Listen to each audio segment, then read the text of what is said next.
Cool. This webinar is about ISO shoving. Dottie's not here. He really likes this topic. But, you know, in the beginning, we talked about two things. When to know an ISO shove. We just said, hey, am I ahead of his range? And then would I shove if folded to me? And that could make us a lot of money, and it was all great. But now maybe it's time we dive a little more into the idea of ISO shoving, because there's a lot more things we need to look at. So let's take this first hand right here. Villain is actually one of the best out there. So he shouldn't even be called a villain, because that's just rude. He's just like, nice guy, makes a living off this. He's a great player. Do you ISO shove right here?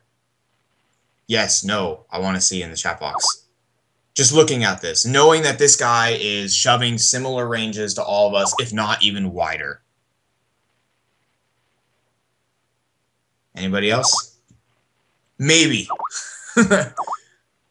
Well, it's close. No.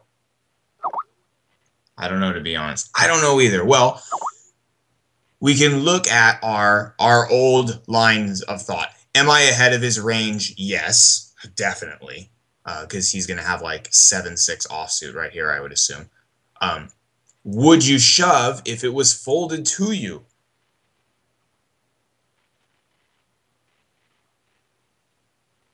Ah, you see.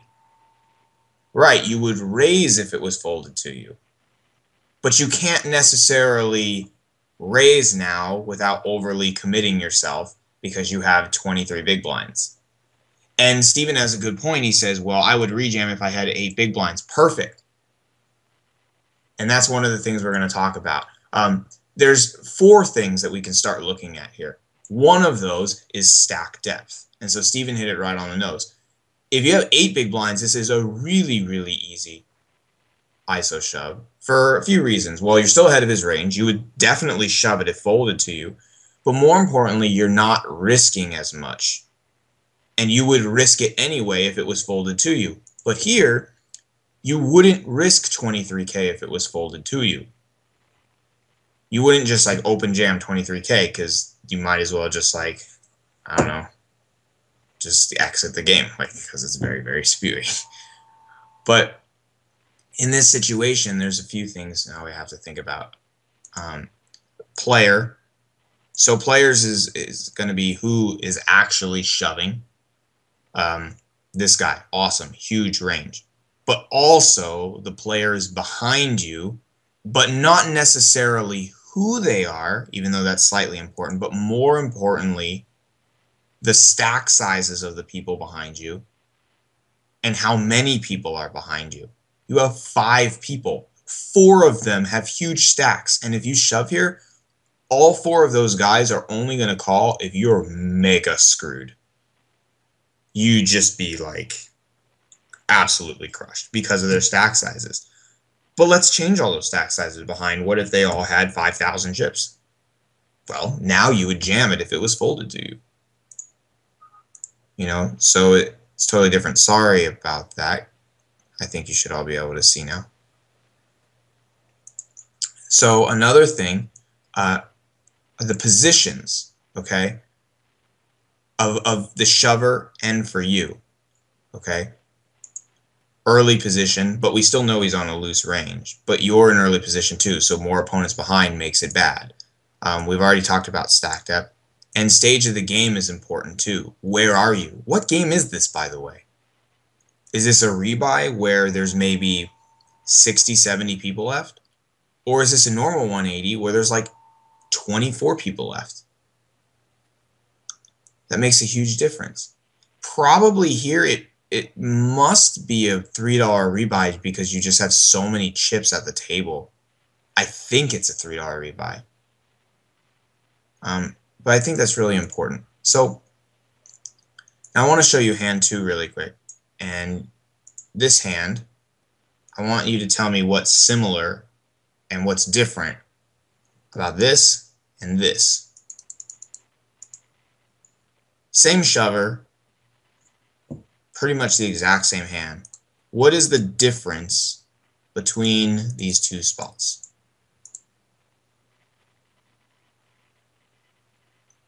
Good. Less people behind. What else? His position. Good. What else?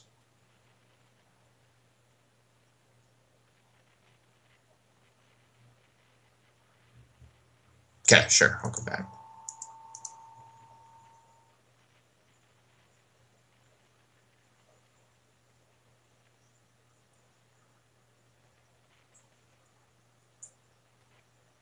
Depth of the stacks behind behind you. Yeah.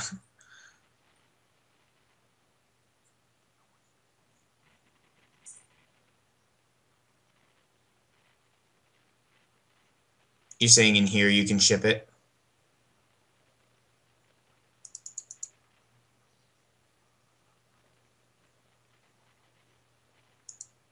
So Big Nick ships it. So let's look positions, okay? Let's go down this list here. He's pretty much early position, but you're early position too. It's like Steven said, more people behind. But then you get to here, he's in later position. You have less people behind, so you have less overall risk, okay? So let's add that right here. The less people behind, the less probable risk, okay? Now we can go down to stack depth, and I'm thinking about this in terms of normal big blinds, because one thing that's important here is normal big blinds, even though, remember, when we are thinking about true big blinds, we're thinking about only in spots where we open shove or open fold, okay? But in these situations, we can, in a way, think about it as true big blinds because we know that this is a player for sure who knows that he knows what to do for the pot size. He's taking 2/3 of that pot. He's getting 1,500, and we know that this is a player who's shoving here, thinking he has a little under 5 big blinds. Okay, so when we know that, we could probably call wider, right? But normally we want to think in terms of normal big blinds because most opponents don't know to do an ante adjustment, right? So most of the time, normal big blind. So let's pretend it's not Johann F-bomb. It looks like he's shoving 10x, and here it looks like he's shoving 7x. However, we know that here he's shoving about 5x, and he knows that. And here he's shoving like 6 or 7x, and he knows that too, right?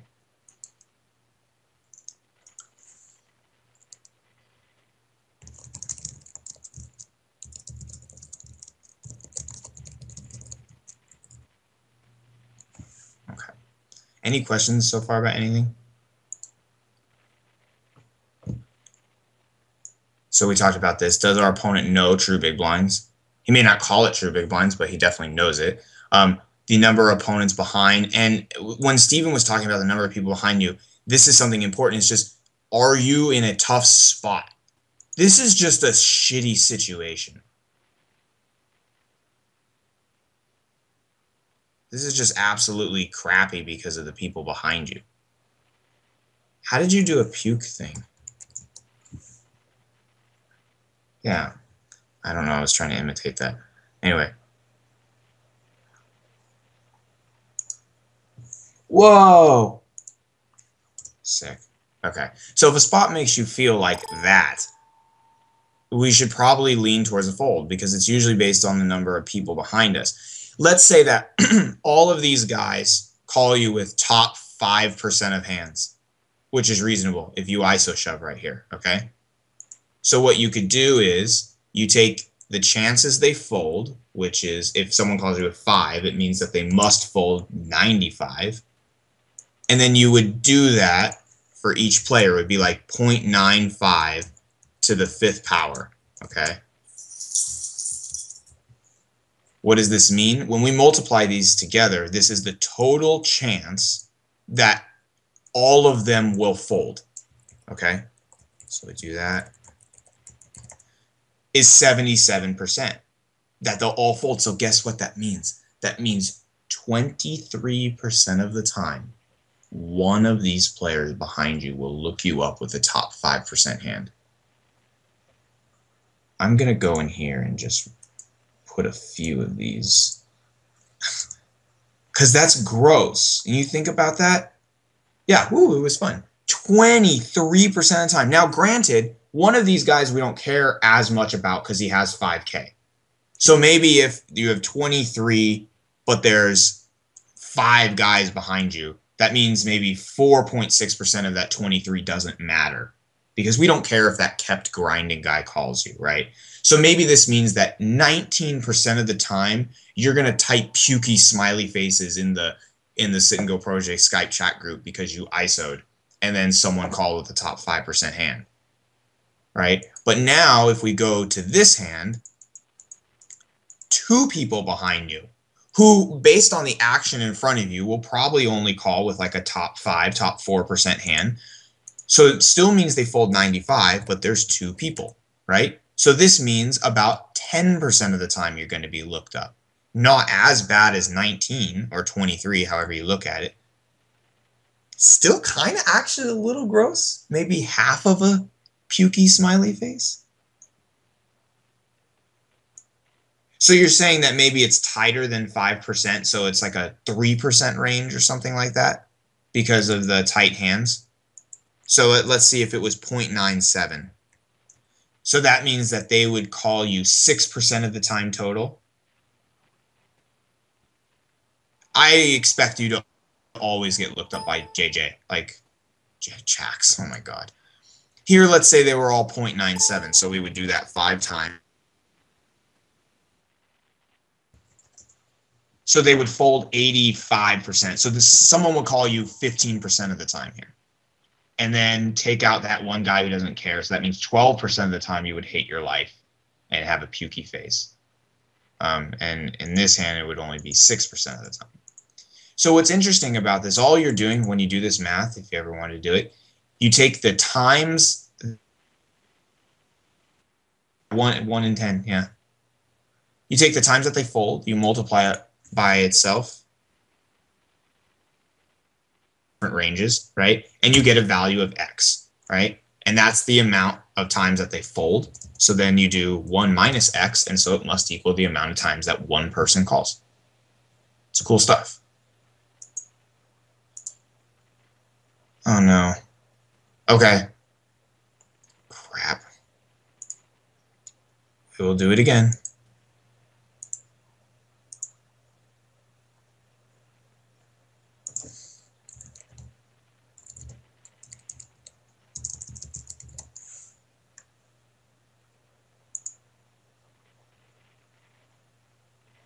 So anyway, the difference between these 2 hands is just looking at how much of your stack are you risking, or what percentage of your stack. Is it worth it? Think about where you would be. Yeah, I hated Miku though, but we could try it maybe. Think about, is this worth it? So if you had to choose a hand, which hand, if any, because you could say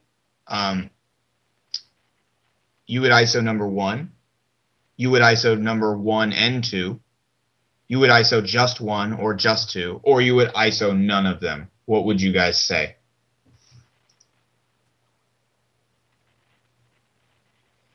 It could be, but that's something to consider because what type of game are you in? This is a 180 man. How often do you come across Johann F-Bomb? If this is a 9 man, it's different because you would come across that guy every freaking day. Okay.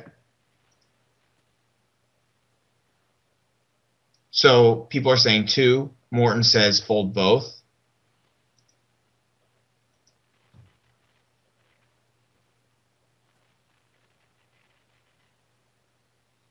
There's nothing wrong with folding both. And that's a great point by Big Nix too. Ace-9 doesn't exactly send a message.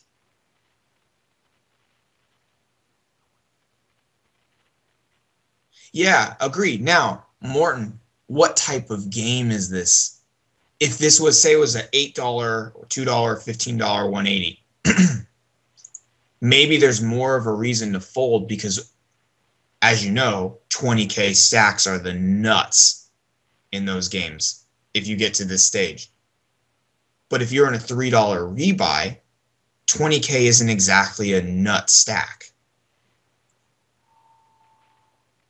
And Mark's sitting there going, I wish I could play $3 rebuys. I do too, Mark. So, like, maybe what we could do here is fold number 1 because of the huge risk of people behind us. Fold number 2 in a normal 180, but ISO number 2 in a $3 rebuy because we need more chips. So that's one of the things that goes with, is it worth it? Thinking about rebuy versus normal game. How bad do you need chips? Your stack relative to the average. Because here the average stack is going to be 25,000. The average stack in a normal 180, if this wasn't a rebuy, is probably going to be like 8,000, maybe 9,000.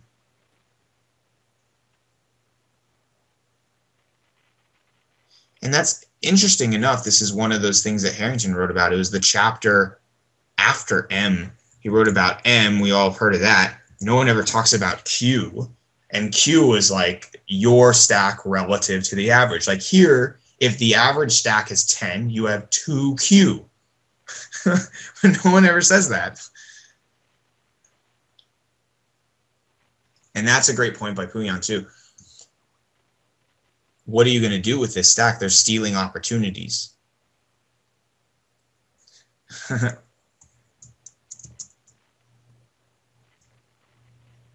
No. Q equals, I could write this in here. Q equals your stack versus the average. So say if the average equals 8K, Q equals, and Hero has 20K, Q equals 2.5 because you have 2.5 times as much as the average stack. Yeah, your stack divided by average. I think that's much better than what I wrote. Q equals your stack divided by average, right? But we're not going to be in game and be like, oh my God, do I ISO this? My Q is 1.6. Like, we're not thinking about that. But what Q can show us is, how healthy are we? Is this even necessary to do this?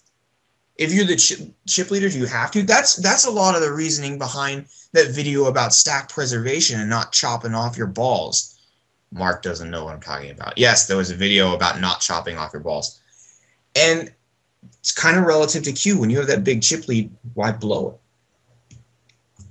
So Martin says, I think this is really tough. It's not like we are ahead of his range, but do we have to? Oh, sorry, it's not like we are not ahead of his range. Double negative. Well, right, and that's what's so cool about these spots is it's not mandatory. We can definitely see that number 1 is worse than this one, but it still doesn't mean it's mandatory. So maybe just some type of a healthy balance. Shove in situations where it's a $3 rebuy and you need more chips. Maybe shove in situations where the players behind you are shorter and they make it easier for you to shove. Oh, so why would hand 1 not be worse? Oh, your hand is better, that's for sure. Ah, risk and reward. So 25% of your stack there. Oh, so you think since you're risking more, hand 2 gets worse. Or someone else could interpret it, since your reward is more, that is better. Oh, see, there's so much more to ISO shoving.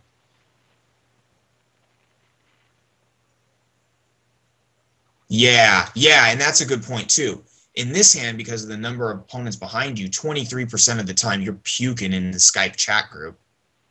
Here, you're only doing it approximately 10. Like here, it's like 6 to 10% of the time you're puking. And here, it's like 19 to 23%. And in both situations, it's going to be for your entire stack. I guess, and to be fair, it would be slightly less because you do have an ace blocker. So you would be puking maybe 1 or 2% less often. Any questions about these 2 hands before we move on to the next one?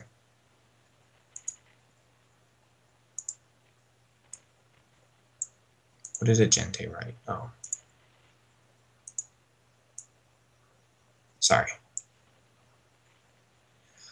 So the conclusion is, I don't know. What an awesome coach I am. The conclusion is, think about all the factors that go into this decision and trust your gut. Don't risk too much, but don't be scared. Think about all these different things, the player, the positions you and the other guy are in, the number of people behind you, the number of big blinds each of you have. And remember, we can think about it in normal big blinds in terms of seeing and gauging how healthy we are. Like here, you're healthy because you have 23 big blinds. You're healthy here because you have 18 big blinds, right? And then, yeah, what Morton's saying, it's a good distinction will be how far from the final table in that stage of the game. Because the further you are, if this was a $3 rebuy, the more chips you need. Because there's like 3 times as many chips in play, right? So you're more likely to go for chips. So maybe the conclusion could be ISO this in a $3 rebuy and sometimes ISO it in a normal one. Exactly. And then the closer you get to the final table, the less likely to take a gamble when you don't need it. And in a weird way, that could be somewhat ICM related. I hate ICM, but maybe this is a time where the whole idea of be a little tighter at the final table or something like that, maybe that plays a role here. But it definitely plays a role in stack preservation. And I'll tell you guys, one of the reasons why I would definitely fold this if we were closer to a final table. Heck, let's pretend, just for fun, this is a final table hand. Okay?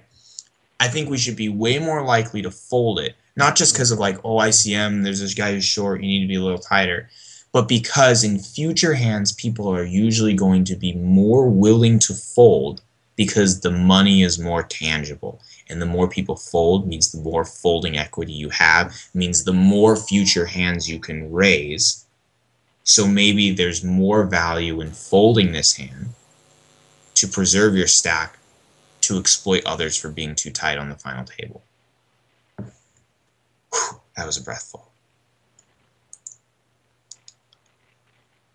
Or just call if you're running good and fold if you're running bad. That's what I always tell Mavs.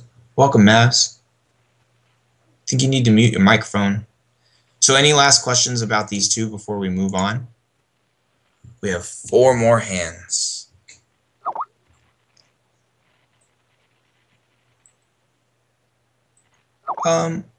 Yeah, I mean, I guess you could say that. Like if you feel that you're at a table where everybody's re-stealing, which would be a rare occasion, because that's why our min raises are usually so successful. But yeah, another great thing would be like, let's pretend that everybody at this table was Johann F-Bomb, okay? How do you have an edge on all really good players? You probably have more chips than them. So then you could probably call here if you're at a table full of like really, really good players because you need more chips. Yeah. It makes sense. So yeah, and let's be results oriented. We fold. Oh, I didn't even know he had ace-10. Hero fold. And here he folds too.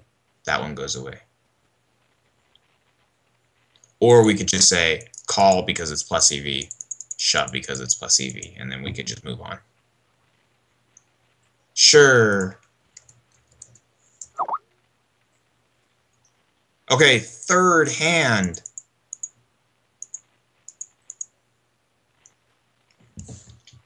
Immediate thoughts? Call or fold? Or shove or fold, whatever?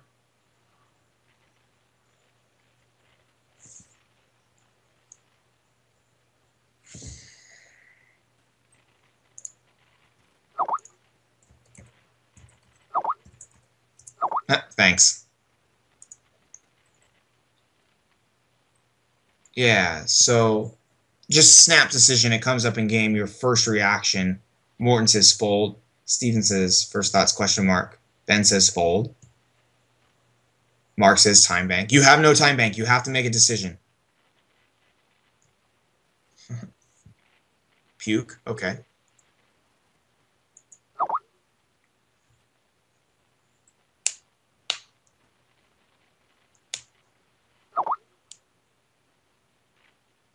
I like that. Some type of balance. Morton says against a random he's folding pretty much the majority of the time here. 90% of the time.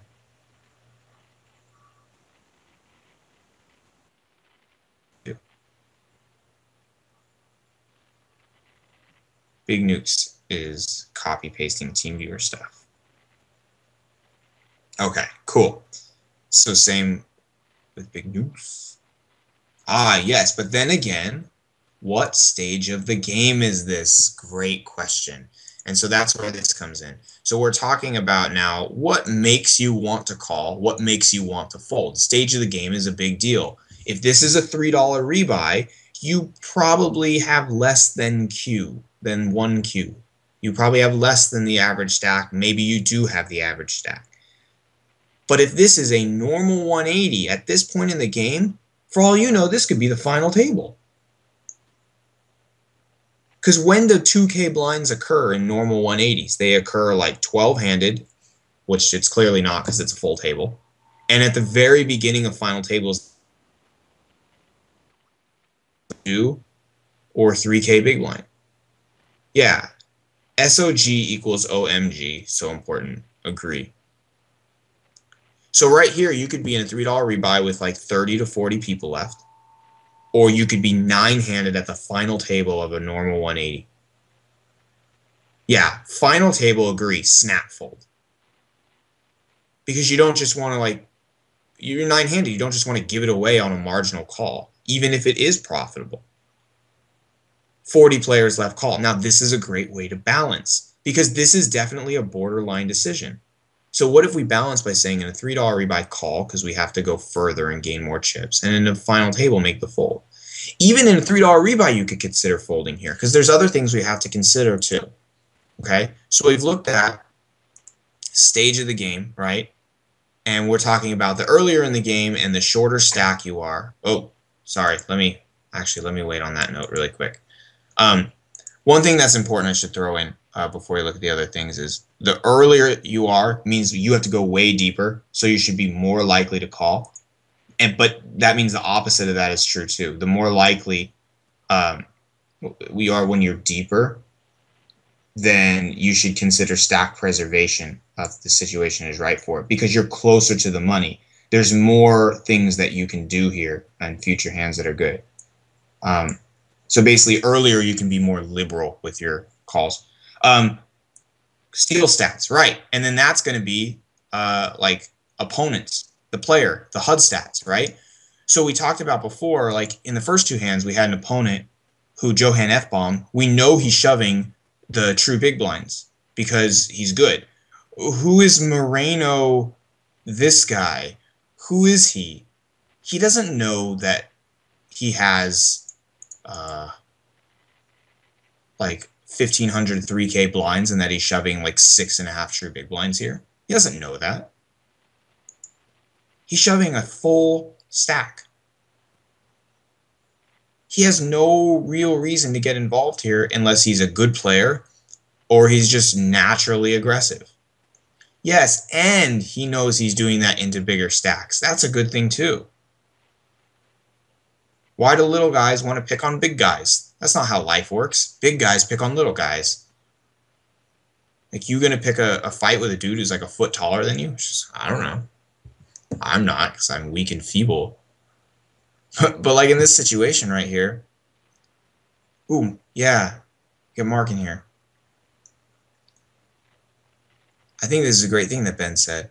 His range, would you say his range is like 0 to 10%, 10 to 20%, 20 to 30%, 30 to 40, or higher? Like if this was a test in school and you had to pick one of those, what would you guys say his range is?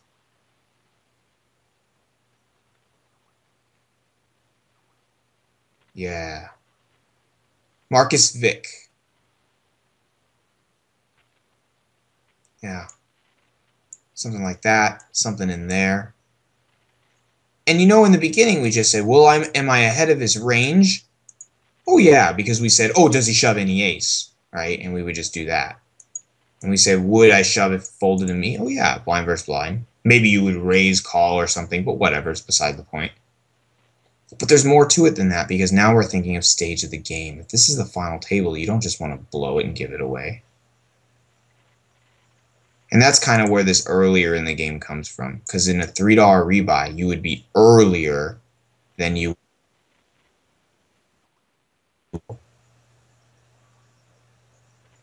So I think maybe balance it by calling sometimes, but not always in a $3 rebuy, and folding pretty much always at a final table.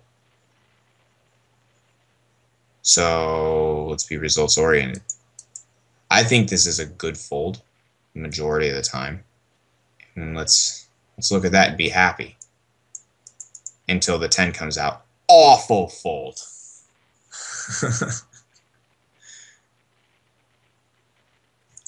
As Dottie would say, what a fuck. Morton says the fun thing is also maybe it looks like a steal, but on the other hand, it also tightens his range up because he still has 3 hands till the blinds hit him. Yeah. But he basically has no reason to get involved here. The only people who ever get involved here, and we're talking about in the form of shoving, are good players who know that they're making a plus EV shove, crazy psycho players who usually we're more likely to go out early on, I suppose, but they can still make it this far. They can have their one time. So it's either really good players making plus EV shoves or a guy with a decent hand.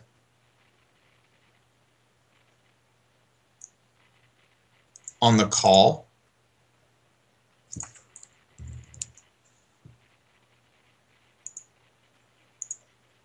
okay, I think he's at it now. Okay. So we fold this. Now we're going to look at isolating versus a crippled stack. Okay. What do you guys do?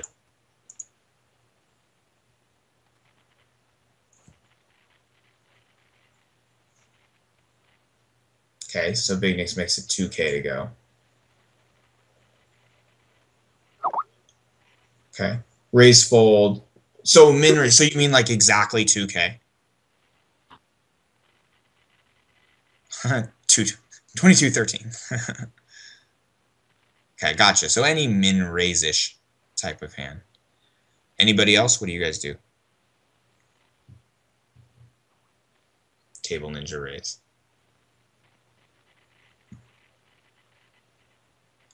Are you sure about that? I mean, you could, and then you could throw up all. Here's what's it. Wait, Mavs, do you really shove?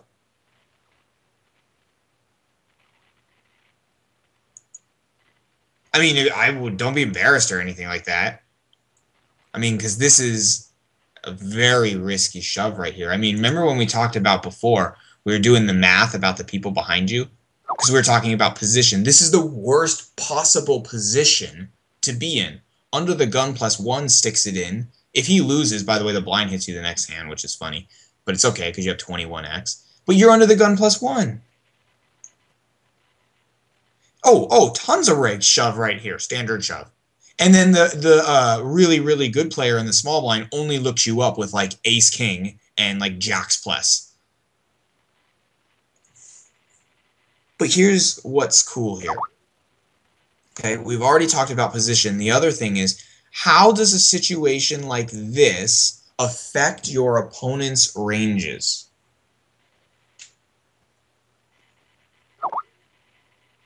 Wow, so Big Nick, you're min raise folding versus versus the small blind, and you're calling everybody else. So question though, what are people's ranges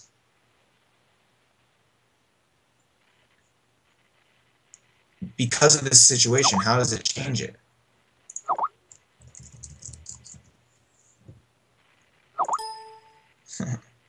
Whoops.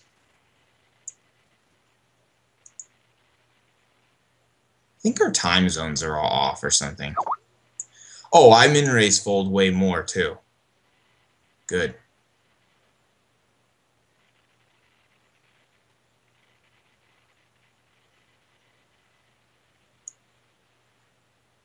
Yeah. Calling the Becky 189. That would be gross.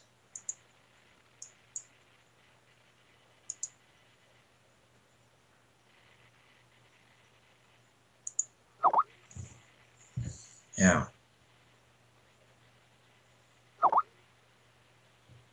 And that's a great point too. Who said you have to go after this pot? Steven makes a good point.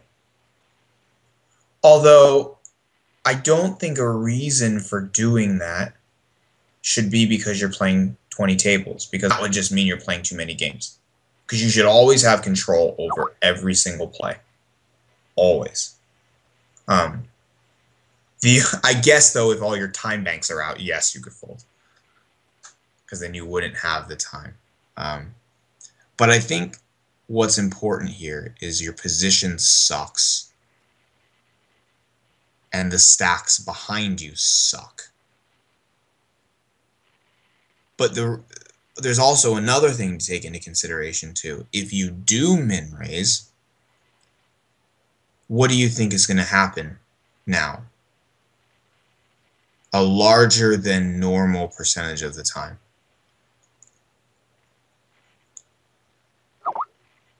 Exactly. Especially when someone's all in. Because it changes the dynamic. If there's one thing that random players are good at, it's helping knock someone out.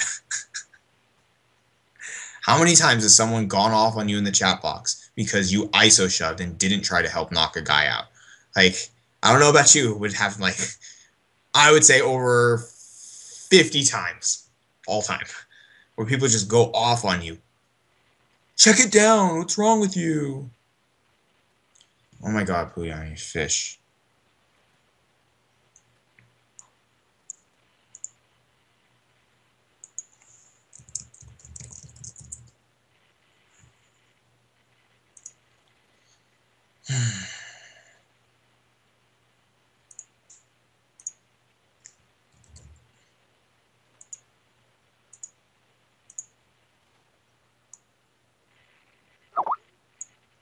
Yeah, I just called him. This is kind of what me and him talked about yesterday. So he knows. Yeah, we'll fix the time. Yeah, I think a fold could definitely be a good play. As long as we're carefully analyzing everything and then saying, okay, I think the best decision is to fold. But I agree. Like, I think fold could be a play here. It's so interesting how someone being all in changes the dynamic of a hand. People are going to get tighter because they know their hand is going to showdown. No one is going to re-steal bluff against you because their hand will be shown down. That's really important because it's going to alter ranges, right? Let's say it was folded to you and you min-raised here. Someone could try and re-steal here. Doesn't really look like you're stealing from under the gun, but it's possible that they could shove wider. But now when someone's all in, their hand's going to showdown, right? And also, if you min-raise, then people are going to be more likely to flat. Especially the big blind. I'm going to help knock that guy out. So here's a 3K raise right here. Big Nick says, do randoms really think that they're just re-stealing with ace-x? Not sure I understand that, because I'm a fish.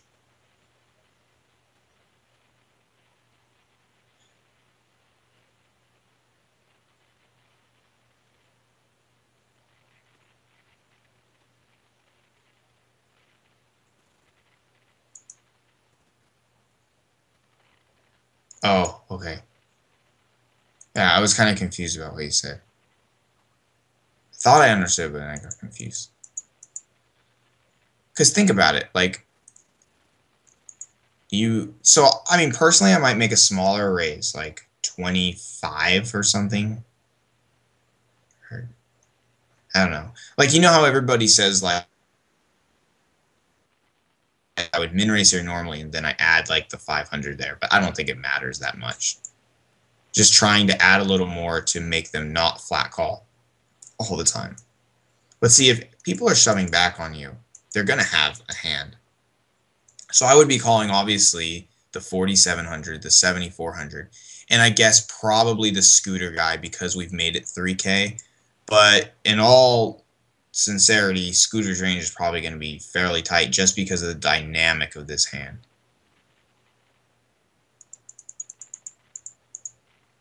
So then it folds around. And I wouldn't even mind a fold pre-flop, like Steven said. Any questions about that hand? Before we move on to two hands where I don't know how to pronounce their name right. Massage. I just say RVM, so I don't know.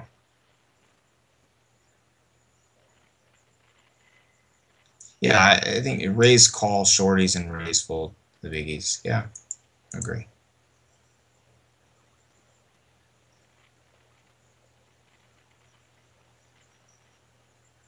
I think it's totally fine. And yeah, and that's a good thing too, is when you make this raise, have a plan. Don't just raise. Or don't just fold. Have a plan. Good question. Not very many at all, actually, because if you notice, all the stacks behind you are not exactly, it's not a great spot. I would say the more people behind you that you can easily call, the wider you can get with your ISOing range. Like, what if 5 of these people had 6,000 chips? You could probably ISO here with, like, king 10 of spades. But in this setup with a 14, a 10, a 12, a 17, a 12, it's just not a great spot.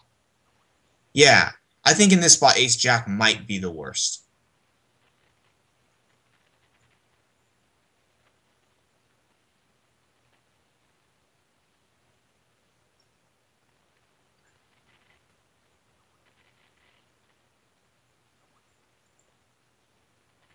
Could you limp? In theory, yes. But in reality, no.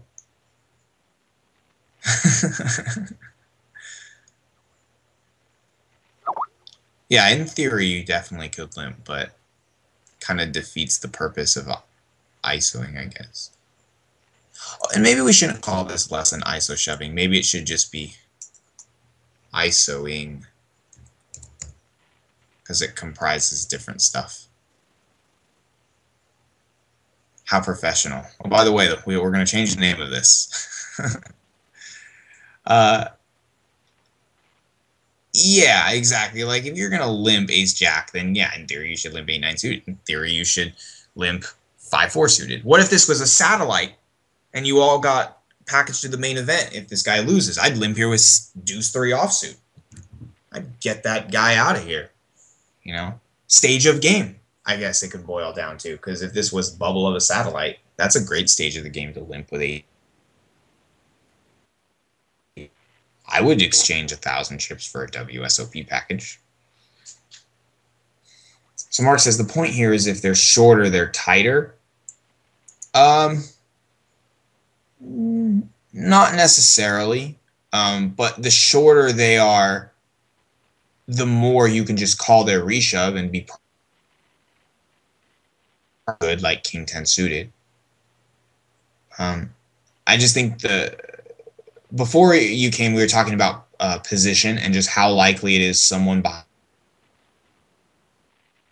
on like 5% ranges, and it's pretty likely. So you just want to be careful when there's situations where a bunch of stacks in our range here.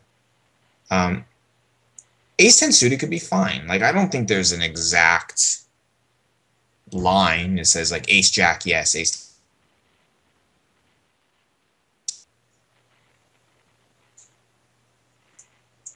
Totally fine to fold ace 10 suited. You can even fold ace jack here because this hand isn't time, so it's not a huge deal.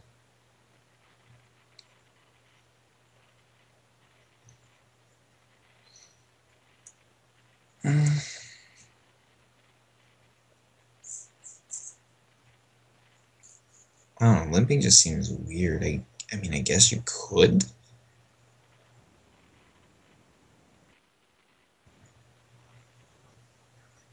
Oh, my sound is going on and off?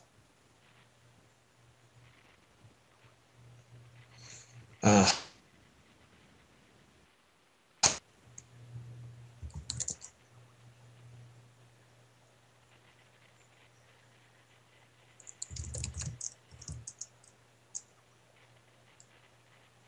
Still here.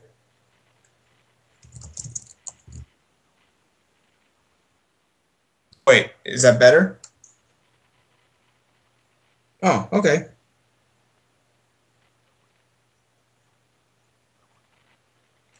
Nothing. I didn't do anything different. Okay. So any last comments? Okay. So if you limp, what's the plan? What about the big blind? I mean, because you can't really limp and bluff as much. So you limp and bluff. Uh, I guess you could because of the overlay.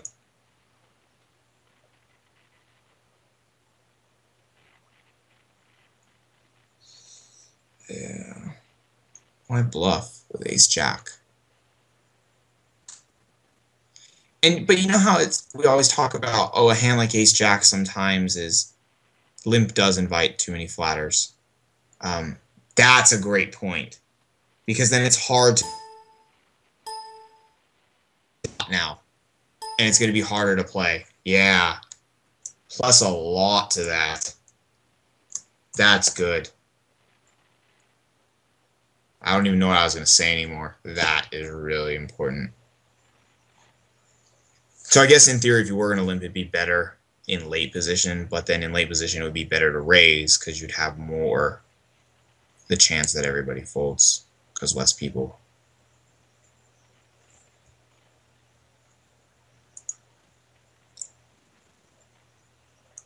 Two more hands. These ones are pretty brief.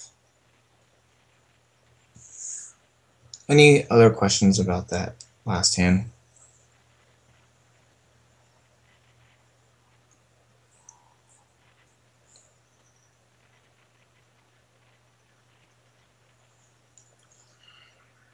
Just waiting to read these things before we move on. Good question. No. Because deuces is just crap. That's a great... Wow, we didn't even talk about that. These are probably the worst plus EV hands to ISO here because you're just giving this guy like a free flip to like times his stack by a crap load.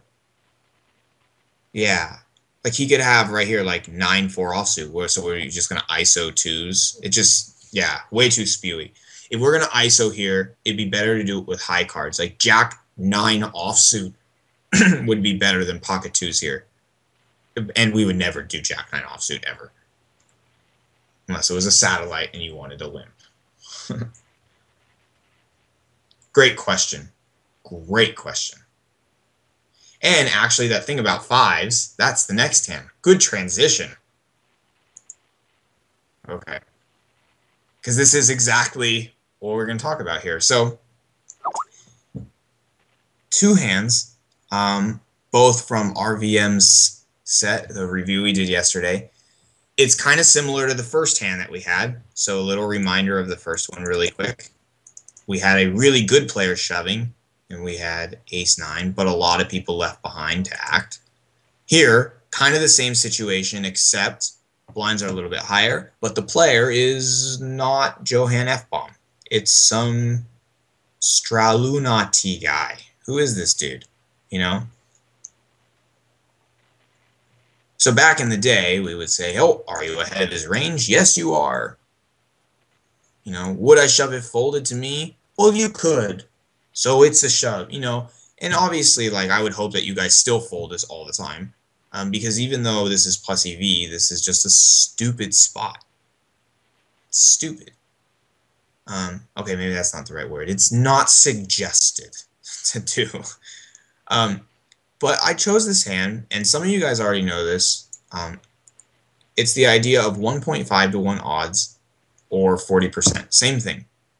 Because, going back to kindergarten, 1 point 5 to 1 is comprised of a 40, a 40, and a 20, right? Because that adds up to 100. So 40 and 20 is 60. So 60 to 40 odds, or 1.5 to 1 odds. So 40%. Calling is more fun than folding. That is true. Hello, Fabio. Fun equity, which can be abbreviated folding equity. So anyway, in a spot like this, we already know the possibility of being called. It's somewhere around 19 to 23% if everybody's on a 5% range. But more importantly, it's like what Mark said, 5-5, you're just going to give this guy a free race with your, like, his, I don't know, 10-9 suited, his Jack-9, whatever. But more importantly, though, it's the odds. Because the idea I want to get across here is just because it's plus EV, you don't have to do it. And this is that long debate where I would say the majority of people say you should take every plus EV spot possible. And others say you should wait for a better spot. And now maybe we can have an option in that says, just don't be a moron. Like, you know, oh my God, you could win a penny. You should do it. No, good God, no. Right? But hey, if it's worth a penny, it's plus EV. So we have to draw the line between plus EV, and we've said this before, but this is a big thing. Plus EV versus common sense. Okay? Yeah, 7s, 8s, something like that sounds okay. So this thing with 40%, someone who knows, tell me what 1.5 to 1 or 40% means.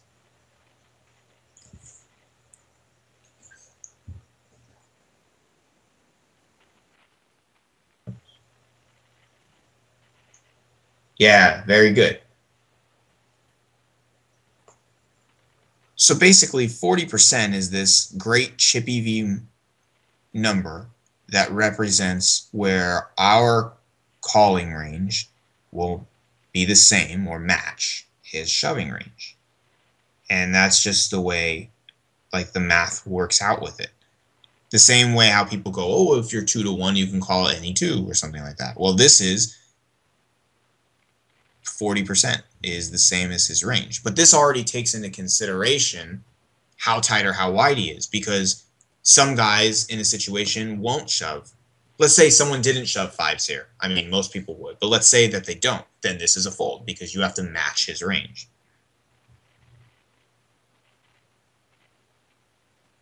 That's a great question, Stephen. I'd say maybe something like that. It's some way of balancing. Like, I'd probably go like 8s or 9s here.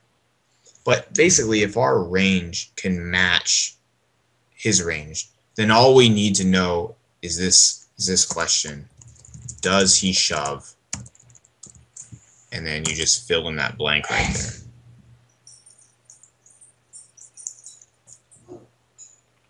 So, do you call this?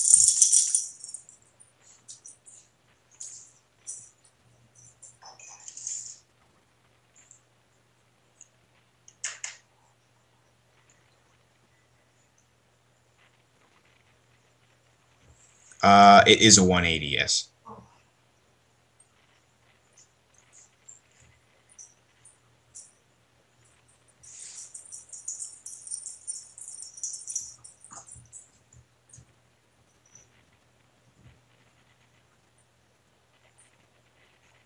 Well, because I think you don't just want a small edge. Like, if you're going to put your whole stack here, which is pretty comfortable, like we talked about before, health, you do have like 13x or something.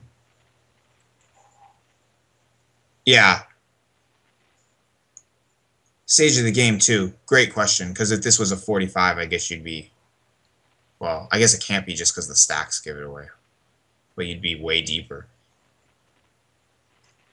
You could, in theory, be more likely to reshove here in a $3 rebuy because you need more chips.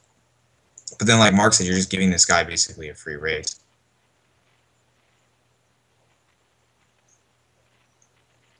That's a great reason for calling. Now think about this, though. I have a question. Let's pretend Big Nukes is the shover here, okay? What's your calling range versus Big Nukes?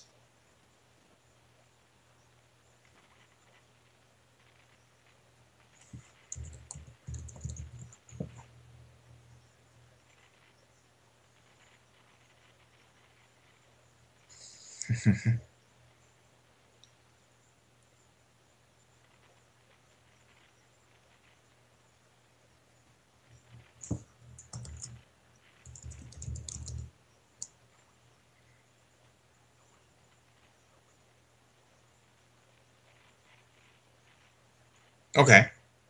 Seems reasonable. Yeah. So Big Nukes, type in your range right here. And yeah, we know, like, sometimes, you're not shoving or min-raising or whatever, but... Oh, okay. That's true, they will. It's always nuts here. So type in your range really quick.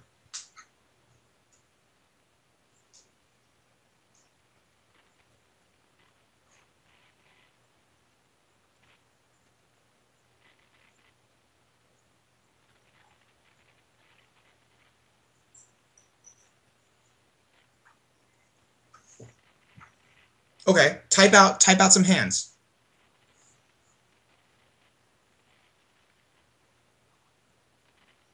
Like, just, I don't know, some random hands that near the bottom of your range, like, 8-7 suited, 10-8 offsuit. Right. But guys, don't you get it? If that's his range and you're getting 1.5 to 1, you can call him with that range. You can ISO here with 10-8 offsuit versus Big Nukes. Because 40%, you can match his range. Yes. But guys, that's what I mean. Just because something is plus EV, you don't have to do it. You can ISO here with 10-8 versus, like, all of us. We could just get in games with each other and just start ISOing 10-8 all day versus each other. I would never, ever ISO here with that range. Not even close. But that's why I don't even ISO with 5-5 here. It's just not as obvious with 5s because the illusion of this being a pair. There's a website named after this. It's Pocket 5s. You have to play 5s. No, it's an illusion. It tricks us into playing it because it's a 5. Or 2-5, sorry.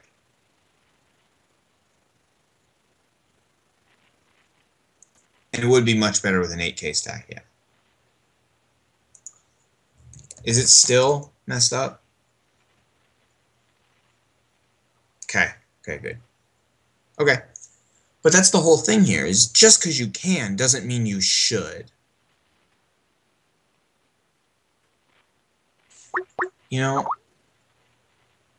So why do we ISO here? We should ISO here if we need chips. You don't necessarily need chips at this point. Maybe more likely in a $3 rebuy. But overall, you should be folding this. Okay, and that's this last hand here. Same kind of deal. Okay, 400, 800, you have a guy shoving here. You're 40% again. Does he shove Queen Jack? Yeah, he does. You can ISO it. Do you have to? Wow, a lot of people here. Nice. Do you have to reshove this here?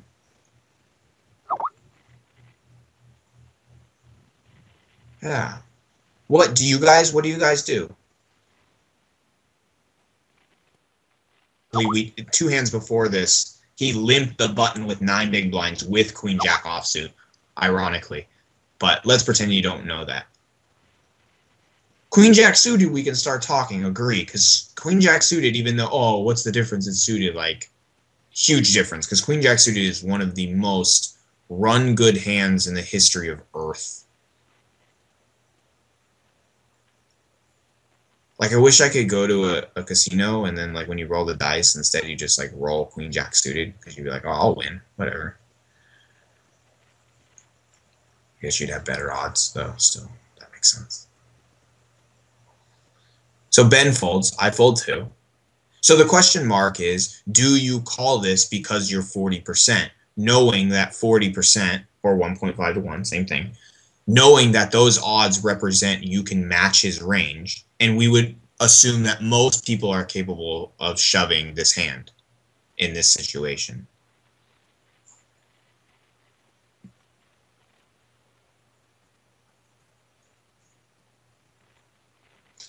Mark Foley says something good. He said, what's the dynamic here, though, because you're short? Right, so this one, in terms of stack depth, goes up in value, because here you're somewhat healthy. Here you're healthy, but you're not exactly as healthy. That's true. You only have 3.5k behind. So now we get into a preserve your stack for shove situation, not preserve your stack to own people situation. 100% agree. So maybe that's something that we can write here. When we say just because it's EV, you don't have to do it. When we say plus EV versus common sense, we can also add avoid marginal situations, even if they are slightly good. And by good, we just mean plus EV. I think that's a mistake that too many people make, is this is like not recognizing how good or how bad something is, but just kind of labeling it as good and bad. Plus EV, negative EV. Like, oh, did you make this call? Yeah, it's plus EV. How much plus EV is it? Because there's tons of degrees to that. Yeah, exactly. And that too. Maybe we should post that. Oh, it is in the forum, yeah. The idea of just because this is the same plus EV as, say, a shove, like, let's say you have a shove that's +1 or plus 1,000 chips edge, and you have a call that's the exact same edge. It's not the exact same thing, because calling means you go to showdown 100% of the time, and there'll be different implications. Exactly what Mark said. He said you'll be down to 3,500 here if you lose. But if you were the shover, you gain money through folding equity and showdown value. So folding equity and showdown equity. When you call, you only gain value through showdown equity. So tiny plus EV increases variance and no one likes variance. That's true. So you could fold here. It's like kind of controlling your own destiny in a way. Like, I think this is one of the reasons why a lot of people are slight winners or break even, because they try to make every call possible, like every plus EV spot.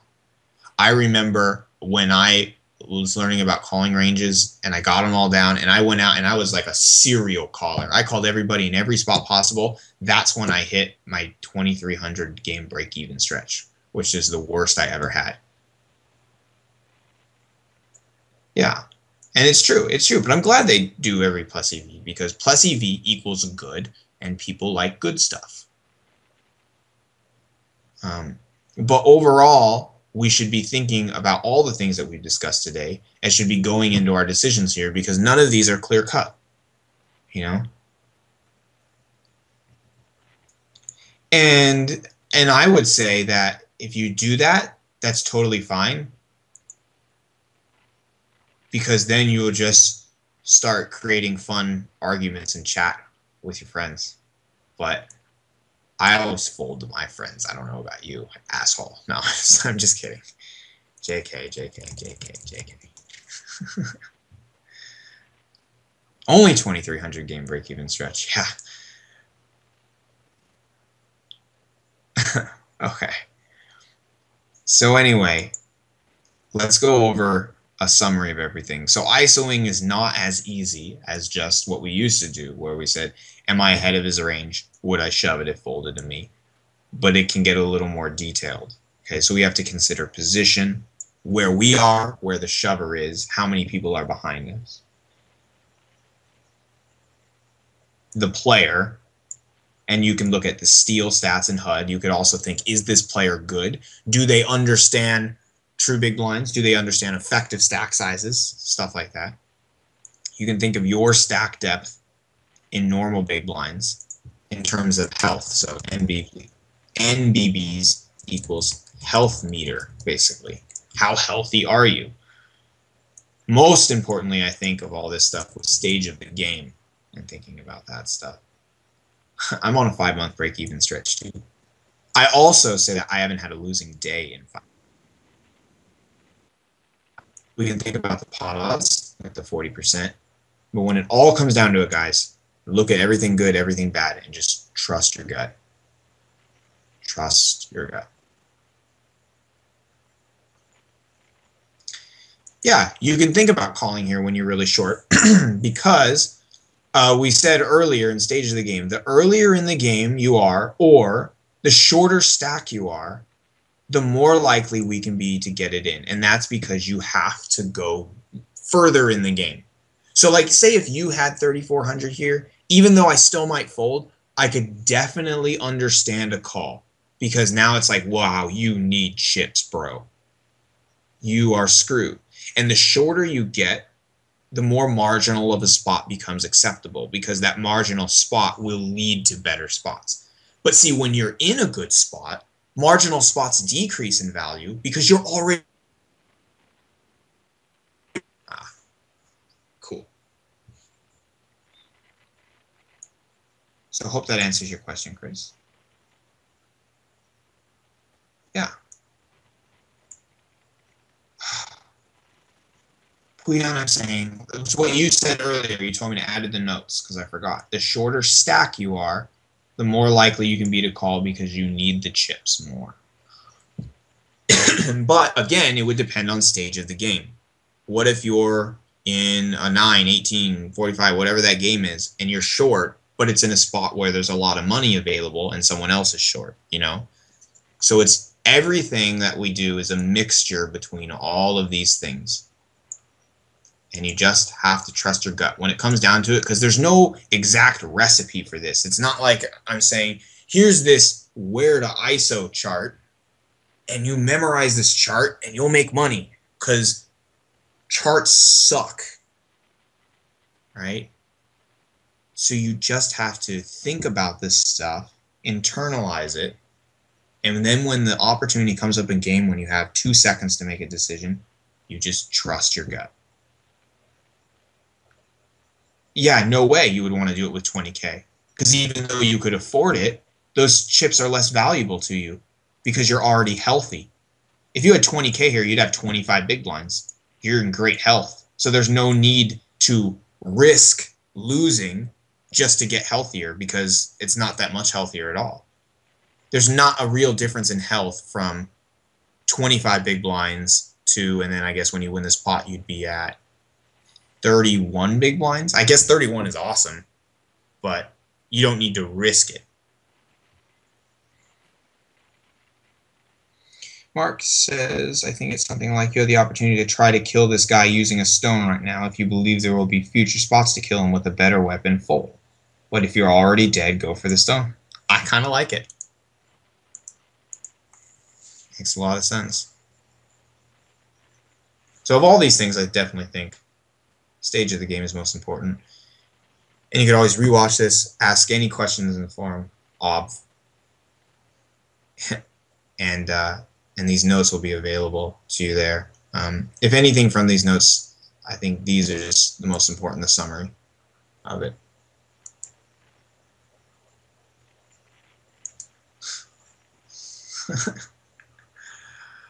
I can't think of one. I'll think of one, I'll post it in the forum.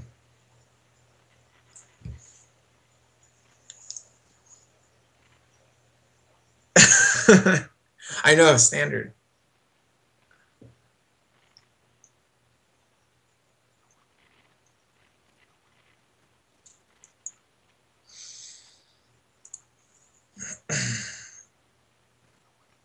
Yeah, don't worry about it. Any questions about any of these 6 hands, any of the notes, anything? We can call it a day.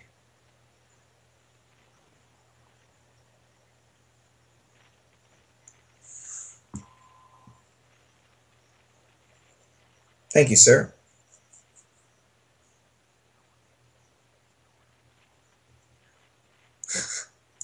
LOL. In the 5-5 hand, you think if the blinds go up to 8-16 next minute, you call? Great question. No, I would still fold because you would have 10 big blinds at the next level, and that's pretty healthy.